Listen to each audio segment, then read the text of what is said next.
O técnico formado por competência pode assinar laudos e fazer projetos? Depois que você se formar por competência, você sabe qual é o próximo passo que você tem que dar? Bigodão, esse é o papo de hoje. Estas, com certeza, são dúvidas muito frequentes para aqueles que se formaram por competência ou aqueles que ainda estão pensando em se formar um responsável técnico usando a certificação por competência.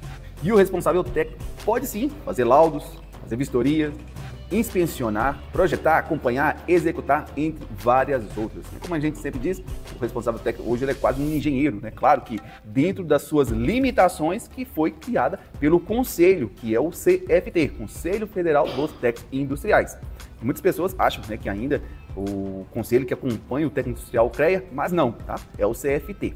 Bom, e para deixar isso mais fácil de entender, eu vou te dar alguns exemplos aqui. E se eu não falar o seu técnico, você comente abaixo aqui na descrição, tá? Qual é o técnico que você está buscando formação, que aí eu vou fazer algo relacionado e venho e te marco posteriormente, beleza? Então vamos lá. Vamos iniciar pelo técnico em eletrotécnica. O técnico em eletrotécnica, por exemplo, ele pode fazer o laudo de elétrica, que é o famoso, né, o laudo de instalação elétrica, baseado na NR10. Também pode fazer o laudo de aterramento, que é aquele importante para o SPDA. Também pode fazer o laudo de inspeção de qualidade. Se você é da área de elétrica, você sabe muito bem do que eu estou falando, né? E o quanto esses laudos eles são rentáveis, o quanto que as pessoas têm que pagar por essa execução desse serviço. E se você formou ou vai se formar como eletrotécnico, é uma grande oportunidade. Mas continuando, vamos lá. Próximo técnico, o técnico em mecânica. O técnico em mecânica, ele pode fazer aquele laudo lá de funcionamento de máquinas. Ele também pode fazer o laudo de preventivo, né? Um dos laudos assim, muito usado hoje na indústria. E um laudo também que é um pouco curioso, que é aquele do vibracional de motores.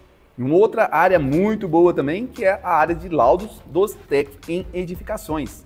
Por exemplo, o laudo de vistoria, o laudo de inspeção predial, o laudo de avaliações de risco de fachadas. E uma outra área também muito promissora, que é os laudos da área de refrigeração e climatização. Você, como responsável técnico nessa área, você poderia fazer o laudo de desempenho térmico, o laudo também de funcionamento das câmaras frias, né? A gente sabe o quanto isso é importante, o laudo de eficiência energética e, além desse, vários outros, tá? Aí vai surgir um abestado e vai perguntar, mas Carlão, o que é que eu vou fazer depois que eu me formar por competência? Caro Bigodon, a boa notícia, ou talvez a má, é ninguém sabe de tudo. Não ajudei, né? Nem quem se formou na melhor escola do Brasil, ou talvez do mundo, vai saber de tudo. Isso é fato. O que você tem que entender é qual é a demanda que a sua região, que as empresas, que a empresa que você trabalha ou aquela que você pretende trabalhar, qual que é a necessidade que ela tem. A área sempre vai definir muito qual que é a necessidade e como você tem que se empenhar, o que você tem que aprender, né? Qual que é a sua especialização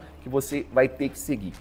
Por exemplo, todo projetista, ele tem que entender da ferramenta do AutoCAD, do Revit e entre outras. Mas nem todos os responsáveis técnicos têm que saber tão bem o AutoCAD. Às vezes é necessário apenas saber analisar, fazer uma leitura de uma planta. Agora, se tem uma coisa que todos os responsáveis técnicos têm que saber, você precisa saber fazer um laudo, você tem que saber quais são as ABNTs que você tem que citar, quais são as regras que você tem que seguir para você construir um documento eficiente que não vai te trazer uma dor de cabeça ou que não vai ter validade nenhuma. Da mesma forma que esses profissionais também precisam entender como construir o termo de responsabilidade técnica, como formar preço. Eu vejo, infelizmente, técnicos que não buscam nem entender como funcionam, o como tem que se construir, o como tem que usar as ABNTs. Esse que é um documento que a gente sabe que é a Bíblia do responsável técnico, porque nela contém todas as regras que você tem que seguir quando você vai construir, quando você vai projetar, quando você vai acompanhar, quando você vai executar. Não tem jeito de fugir disso. Isso para mim é uma loucura. É a mesma coisa que você querer conhecer Deus sem ler a palavra. É a mesma coisa que você querer pilotar um avião sem nunca ter entrado dentro de um mesmo. Outros documentos tão importantes são as atribuições. As atribuições, como eu falei, são documentos que os conselhos federais disponibilizam, onde contém tudo aquilo que o responsável técnico pode executar, pode projetar, pode acompanhar, como ele pode trabalhar, como ele pode prestar serviço. E essas são regras essenciais e obrigatórias que você está se formando como responsável técnico, você tem que saber, né? O que nós chamamos de formação pós-técnica. E como eu sempre trago boas notícias, vem mais uma por aí.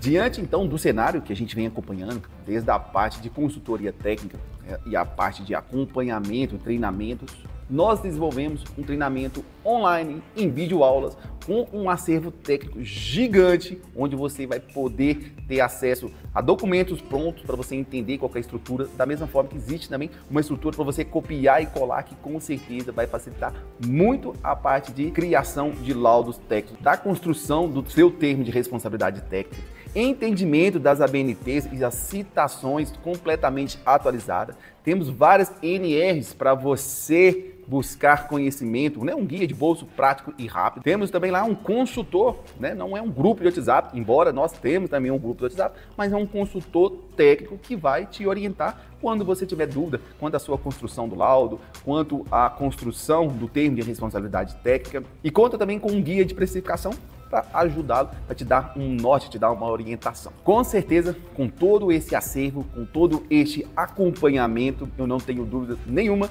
que você vai para o mercado e vai sim conseguir trabalhar como um responsável técnico, tendo tranquilidade para desenvolver os seus projetos, ou seja, para acompanhar, ou seja, para executar. Beleza? Então, assuma sua responsabilidade técnica com confiança.